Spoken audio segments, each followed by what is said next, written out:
स्वागत है मित्रों आप सभी का। मित्रों एपिसोड 27 में आपका स्वागत है और हम बात कर रहे हैं विज्ञान के कक्षा 6 की इकाई 6 जीव जगत के बारे में। मित्रों आप सुन रहे हैं बेसिक साइंस लर्निंग और हम बात कर रहे हैं जीव जगत में सजीवों के लक्षण, सजीव एवं निर्जीव में अंतर, कोशिका एवं सूक्ष्म जीवों का सामान्य परिचय, सजीवों का वर्गीकरण, पौधे के विभिन्न भागों की संरचना एवं कार्य और जीवों के बारे में। हमने आसपास चारों तरफ पशु पक्षी, पेड़ पौधे, पत्थर, पहाड़, नाले आदि हमने देखे हैं। हम जानते हैं कि कुछ में जीवन होता है और कुछ में नहीं। हम मछली की बात करें, खरगोश की बात करें या हिरन, तोता, गिलहरी, मनुष्य, ये सभी हमारे आसपास पाए जाने वाले सजीव पेड़ पौधे हैं। ये सभी में जीव होता है, चाहे वह किसी प्रकार का भी प्राणी हो, सभी में जीव होता है, इसलिए इन्हें हम सजीव के नाम से जानते हैं। उसी प्रकार अन्य भी ऐसे कई जानवर जैसे गिलहरी या हमारे आसपास ऐसे कई सारे जानवर पाए जाते हैं जिनमें जीवन होता है, जबकि पत्थर, चट्टान, जल आदि निर्जीव हैं। ये सभी सजीव और निर्जीव जो हमारे आसपास की चीज़ें हैं, इनको हम दो भागों में बांटते हैं, एक सजीव और दूसरा निर्जीव। सजीव में कुछ विशेष लक्षण पाए जाते हैं जो उन्हें निर्जीवों से अलग करते हैं। तो इसके बाद हम आगे यह जानेंगे कि सजीव के लक्षण क्या क्या हैं, चाहे वह सौर मंडल हो या अन्य ग्रह, या हम जैसा कि जानते हैं कि हमारे सौर मंडल के भीतर भी कई ऐसे नक्षत्र या बड़े बड़े पिंड हैं जिनको हमको जानकारी नहीं है। ये सभी सजीव और निर्जीव दोनों की श्रेणी में हम उन्हें वर्गीकृत कर सकते हैं।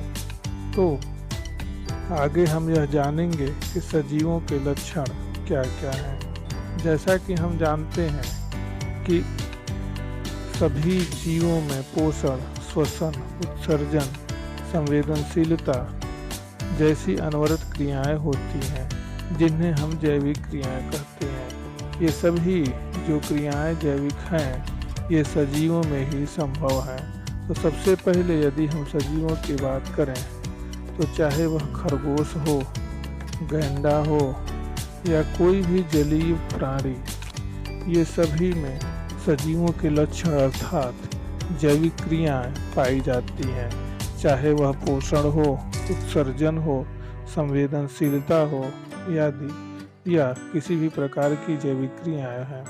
शरीर को सुचारू रूप से चलाने के लिए हमें ऊर्जा की आवश्यकता होती है। यह ऊर्जा भोजन से प्राप्त होती है। हम जानते हैं कि हरे पौधे वायुमंडल से कार्बन डाइऑक्साइड तथा मिट्टी से जल प्राप्त करके सूर्य के प्रकाश की उपस्थिति में अपना भोजन का निर्माण वे स्वयं करते हैं।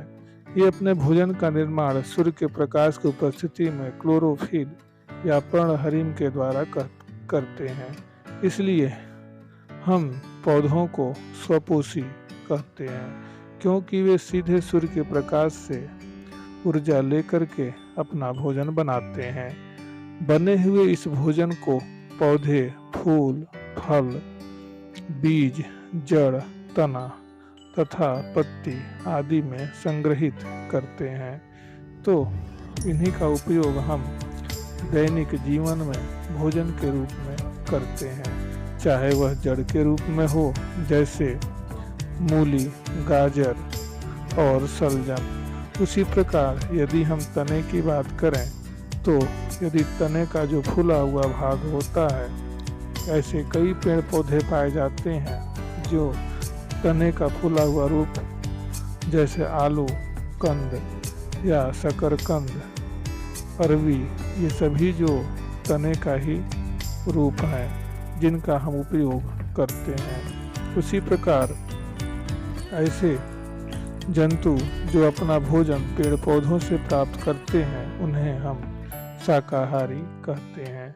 शाकाहारी में कई प्रकार के जीव आ जाते हैं। कई प्रकार के ऐसे चिड़ियाँ होती हैं या पक्षियाँ होती हैं जिन्हें हम गौरैया, कबूतर या ऐसे कई जीव होते हैं जो अपना भोजन पेड़ पौधों से प्राप्त करते हैं, उन्हें हम शाकाहारी कहते हैं। जबकि कुछ ऐसे जानवर जैसे गिलहरी, पांडा, गाय, बैल, भैंस, हिरन आदि जो जंतु होते हैं ये सब शाकाहारी जंतुओं के अंतर्गत आते हैं। कुछ शाकाहारी जंतु जैसे बड़े बड़े जो जिराफ हैं यह भी शाकाहारी के अंतर्गत आते हैं।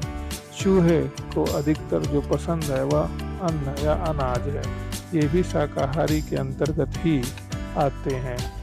और यदि हम ज़ेब्रा की बात करें या उसके अलावा हाथी की बात करें, ये सभी जो जीव हैं या जो सभी प्राणी हैं ये सब शाकाहारी जीव के अंतर्गत ही आते हैं। उसके बाद यदि हम बात आगे करें कि जो जंतु शाकाहारी जंतुओं पर अपना भोजन बनाते हैं वे मांसाहारी जंतु कहलाते हैं या मांसाहारी कहलाते हैं। इसमें कई प्रकार के जंतु आते हैं, चाहे वह छिपकली हो, मेढक हो, सांप हो या गिरगिट हो।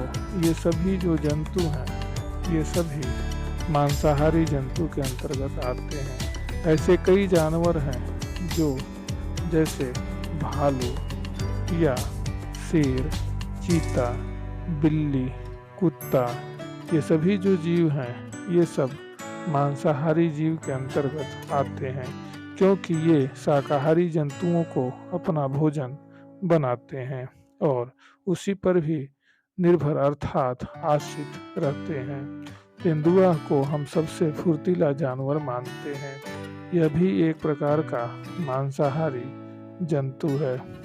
उसी प्रकार यदि हम अन्य जंतु जैसे भालू की बात करें तो भालू भी एक प्रकार का मांसाहारी जीव है।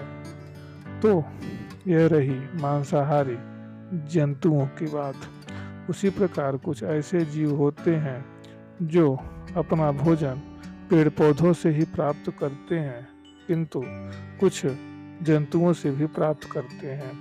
अर्थात यदि अपना भोजन जंतु और पेड़ पौधों दोनों से प्राप्त करते हैं उन्हें हम सर्वाहारी कहते हैं। जैसे मनुष्य, काकरोच आदि ये सभी ऐसे जीव हैं जो सर्वाहारी जीव के अंतर्गत आते हैं, क्योंकि ये पेड़ पौधों से भी अपना भोजन प्राप्त करते हैं और जंतुओं से भी अपना भोजन प्राप्त करते हैं। काकरोच एक ऐसा प्राणी है जो अपने अपृत अंगों को भी खाकर जीवित रह लेता है। उसी प्रकार ऐसे कई जीव हैं जो सर्वाहारी जीव के अंतर्गत आते हैं। उसमें मेढक की बात करें या सांप की बात करें, ये भी सब सर्वाहारी जीव के अंतर्गत आते हैं। तो मित्रों, ये सभी जो सजीवों के लक्षण हैं, आज हमने इस भाग में सजीवों के लक्षण में पोषण के बारे में बात किया। अगले जो एपिसोड में हम सजीवों के अन्य लक्षण, श्वसन, उत्सर्जन और संवेदनशीलता के बारे में बात करेंगे। यदि हम पौधों में पोषण की बात करें तो पौधे और जीव जंतु जो दूसरे पर आश्रित रहते हैं उन्हें हम मांसाहारी जीव कहते हैं। और यदि हम पेड़ पौधों की बात करें तो पेड़ पौधे सूर्य के प्रकाश की उपस्थिति में हरे पत्तियों द्वारा भोजन, पानी की सहायता से अपना भोजन प्राप्त करते हैं। तो मित्रों, आज के इस एपिसोड में बस इतना ही। अगले एपिसोड में हम फिर श्वसन और उत्सर्जन के बारे में बात करेंगे। धन्यवाद।